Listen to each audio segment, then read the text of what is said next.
My name is Bridget Hannah. I'm a UX UI designer. I'm Chris McDowell, double E and embedded engineer. I'm Nathan Careless. I'm the Director of Design at M3.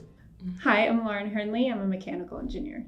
So today I want to talk about what makes a product successful. I want to dive into kind of the human-centered design approach. So we all use this. We're all different disciplines: UX designers, engineers, industrial designers. Everyone approaches the product design, solving a problem from putting the user first, thinking about the user. So human-centered, right? Makes sense. Let's start with something that we're all familiar with, right? Experiences, how we experience a product. Good, bad, and ugly. Some are great experiences, some are bad experiences, but what does that mean? What does it look like? I mean, that water dispenser.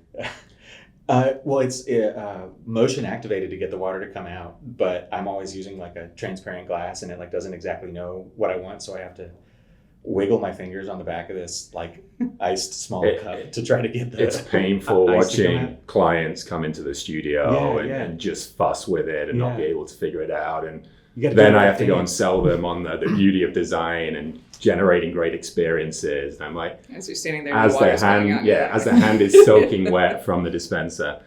It sticks with you, right? Yeah. Like you could have one product that you love, but as soon as you have one bad experience versus 20 good experiences with it, you're like, oh, it's terrible. I hate it. I don't want to use it again. But yeah, it's a challenge. And I think that's the beauty of what we do is we are empowered with our projects and the work we do to really inform good experience design. And the different disciplines we have at M3, we attack the problems from different perspectives. And having that kind of broader understanding of what the problem is we're solving and the people we're solving for really does help inform good products. And we're in a position where we can create better solutions for the market and hopefully eradicate some of the issues we're seeing out in our studio. So maybe that's the next project we do.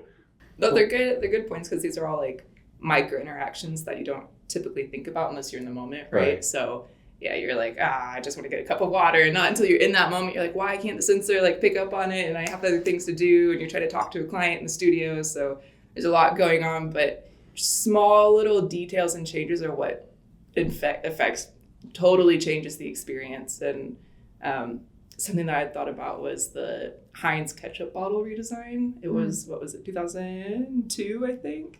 But so Heinz used to be that glass bottle, the ketchup, right? Which is classic, vintage, looks great, but it's super inconvenient because you hold it upside down, you have to like tap that into the bottle, the ketchup comes out slow. So they redesigned it to be just upside down and that's it, it sits, and then lots of other products, packaging design kind of followed suit, but it's easy, it's there, it's already, you don't have to take the time to like force the ketchup out of the bottle, but it's such a small little design change that had usability in mind. So how are people going to use the actual bottle to get the ketchup out of? And you're like, great, ketchup on the sandwich, on my burger, that's it's done. You're talking about bottles, and that made me think like the ketchup bottle is flipped, and they've done that with a lot of shampoo bottles, but then they've also done the pump action shampoo bottle. They're like 33% more because you're not going to get the last 33% that's in the bottle. Whoa.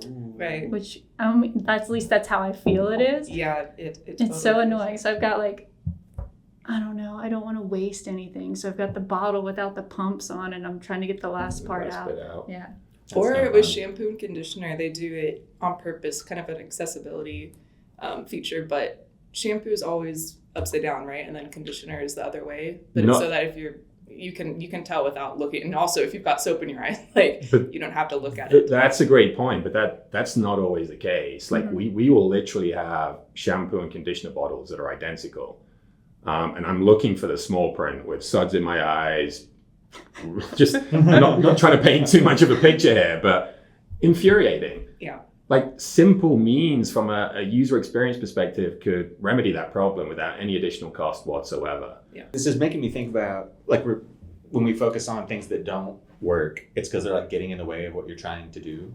So it's kind of funny that like a lot of these products aren't the thing that you're trying to do. Like you're not trying to interact with a shampoo bottle, you're trying to wash your hair. And it's only when the shampoo bottle doesn't work and throws a wrench and you're trying to wash your hair that you've noticed now that the design is bad. Now it's impacted you. And if it was good, it like wouldn't impact you. You've seamlessly washed your hair and because of good design, never thought about the bottle. that's the experience, right? Right. That's the experience aspect of designing for the user, going back to your human-centered design point. Not designing a bottle in isolation because it looks pretty on a shelf with great graphics and branding and beautiful colors, but actually understanding who's using it. So one fairly recent purchase I had, which I thought was great user experience design. I ordered a beer fridge or a drink fridge, short drink fridge. Came in a large brown box like they normally come in, but it had infographics on the side that taught me through the unopening process. Frigidaire, I think. So it told me to place my fridge before I lifted the packaging in a certain way. And the packaging, it said, place it where you want to keep it. I was like, that's weird. I normally have to kind of hack through the box and open it and kind of destroy polystyrene. Dropped it in position, and then it said lift packaging, and the whole thing just opened up almost like a flower, the packaging did, and just presented the fridge beautifully in its location. There was no like maneuvering or anything. And it was simple printed graphics on the box. It was like step one, place fridge in permanent location. And it had an image of the front of the fridge, so you could see kind of where you needed to place it. It wasn't facing the wall, for instance. But yeah, it said cut here, step two, cut there, lift, step three, and it just unveiled. I thought, you know what? Someone's done their research in terms of out-of-box experience and really kind of got me to opt into Frigidaire at that point. Like as a brand, as a touch point, you've just saved me a bunch of headaches. I've not scratched my floor trying to maneuver this in place, and I can dispose of the packaging really easily because it broke down in a certain way that I could get it in my recycling Day can. not ruined. Usually done. after you put together furniture at home, you're like, day's ruined. Day is absolutely ruined after. I'm stressed. No cost associated with it. It's just smart people designing, It's thinking free through real estate. how do users, how are they going to set this up? How is this going to be taken off the back of a truck, left on someone's doorstep or installed, and going through those fundamental steps of the journey. And it's not just the end user who's opening the fridge door to get a drink. It's the other aspects of setup, install, even end of life in terms of the cardboard. How do I recycle that? And thinking through those pieces. And you get a bunch of smart people that are great from an ethnographic perspective in terms of understanding those concerns and issues through the full user journey. And you get some really great design coming out at the end of it. And what that does is promote brand loyalty, does put smiles on people's faces, does create a distinction in the marketplace and a value proposition that customers can get behind. And when things are so competitive right now, these things really mean a lot. They make a huge difference in terms of getting traction. That's one example of a positive experience. And I'm sure there's many more. So I kind of want to segue into, we have all these experiences where we're understanding these different products and how they kind of play a part in an overall experience versus a singular product experience. Good, bad, ugly. But how do we get there? How does that happen? How does a good experience with a product actually come to life? And that's where we come in, right? So that's our job. And I think, it's important to note that when you do have a bad experience with the product, it doesn't mean that it was designed that way, but I think there was a lack of design or a lack of thinking from a foundational level. We start with understanding and defining what the problem is, and that means human-centric, human-centered design. We're starting with the user in mind. It doesn't mean that we're just getting a wish list from them and waving a wand and saying, great, let's package it up. That's what it's going to be. It's a lot of critical thinking and understanding all the different working parts. Any restrictions, regulations, what's feasible from business requirements and marketing demands, or from engineering perspective, all of these different, and then obviously the user needs, like what do they need? What's going to make their life easier? How do you know which one's shampoo and which one's conditioner? So all of these things combined is a very complicated equation, but that's where we come in, right? That's our job. If you can't make it, or you can't make it well, or you have a lot of scrap, you're never going to get it to your target, like your main user, your like hero user. So then you don't even have a product. So if you can't get past that, then you're kind of dead on arrival. I think the other part where engineering comes in, both electrical and mechanical, is sort of once it's in the user's hands, or the peripheral users around it, how do they interact with it? How do they change the batteries? How do they set it up? How do they, if it's modular, how do they know where and how to swap, components? And that's a very critical part of what a product is. And you have to think about that at the beginning. Like, that's part of architecture and early research, because you can't put a bow on it at the end and just hope. You can't do that when everything especially in this world now, products that we make, they're electromechanical, they're integrated, they have digital and physical elements. So you can't you have to think about the whole thing.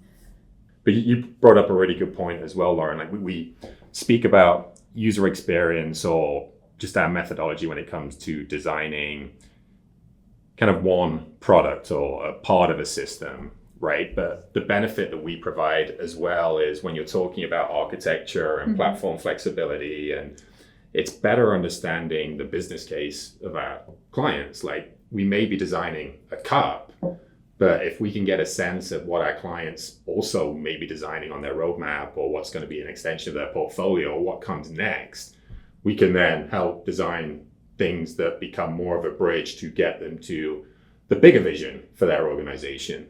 I think another part of that is because products are so complex and there's so many users to think about in the whole product journey, is that having done a lot of that early research and understanding and strategy helps you to make more informed decisions about how to then prioritize which needs, because inevitably things will be in conflict, that some needs will be in conflict, and you'll have to make a strategic decision about which one to amplify and which one to dial back. And if you don't have that research foundation or a team that works together with all, like design, engineering, UI, UX, all working together, you can't approach that strategically and cohesively to have a nice balanced experience at the end of it. As Terry used to always say at M3, in terms of just finishing well was his mantra for the company. It's irrelevant how great a design it is if it can't be launched, if we can't execute and get it to market and can't be successful for our clients. So to your point, you can have the design team working in isolation on the greatest looking design known to man that's solving all these problems, but if you can't manufacture it, then it's worth nothing. It's a good point to kind of segue into also, we talk about research and we talk about an informed design. So what does that mean, right? We're like, oh, let's do research and make sure that we've got solid insights moving forward. So do we understand the problem fully? We start with talking to users, with people who are actually using the product or will be using the product. Who is this product going to be handled by? Who's going to be using it, operating it? And not just one person. It may be multiple stakeholders. There may be a lot of different people involved with the entire product lifecycle. But especially from a strategic and foundational UX or user experience perspective, we jump in from the ground up. We want to understand what the problem is. Is that the problem? Or are we just treating the symptoms at that point? Like, we're interpreting what they're saying. So we're translating what is said into the insights that could lead to informed design decisions. Research is critical in every project we work on. I think, like what you said, Bridget, understanding the problem, but also making sure it's the right problem that we're solving. We have clients that come with specific briefs to M3, and I think the beauty of our roles is we can challenge those briefs. We have the capacity to get out and make sure that they're investing their money wisely. And the minute we feel comfortable and confident that we're going after the right problem, and we see a path in terms of why this is going to be successful for them, then the team can get after it and dig into how do we better define what this optimized user experience is, or what are some of the other challenges that we're going to have along the way, and create kind of a foundational piece that becomes the updated design framework or design brief that then the industrial design team or the UI UX team can go and work on to start working on that hypotheses and developing concepts and ideas that, again, we can pressure test with the target market or the audience or the different stakeholders. and go through the conventional refine, iterate approach to design. We have a lot of successful projects with clients who they may come with one idea and they trust us to do the research, and we bring expertise from so many different industries that they may not have that same breadth of expertise and inspiration from other places. And then we help them distill what their real underlying needs are. A lot of times a client will come with like this idea in their head that it's this, well, it has to be this. It has to have Bluetooth and it has to have, mechanical timers and blah, blah, blah, blah, blah. But if you distill that, you may be able to get them, we've had a case like this where we were able to simplify the needs into something very robust and reliable that didn't need all those bells and whistles and ended up being something far more successful.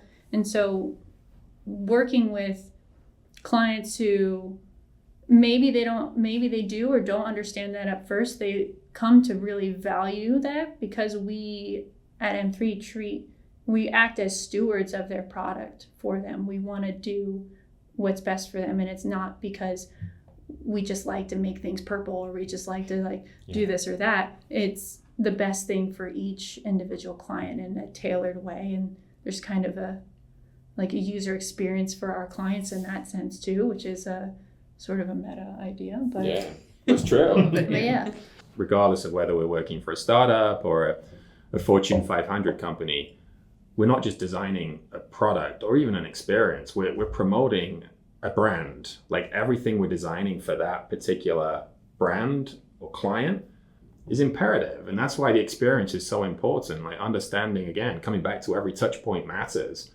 The more that you can build trust with your customer base through good design, good experiences, you're going to amplify your brand. Maybe UX is hard to explain because it is for it to be successful, it needs to be almost ubiquitous throughout the entire process.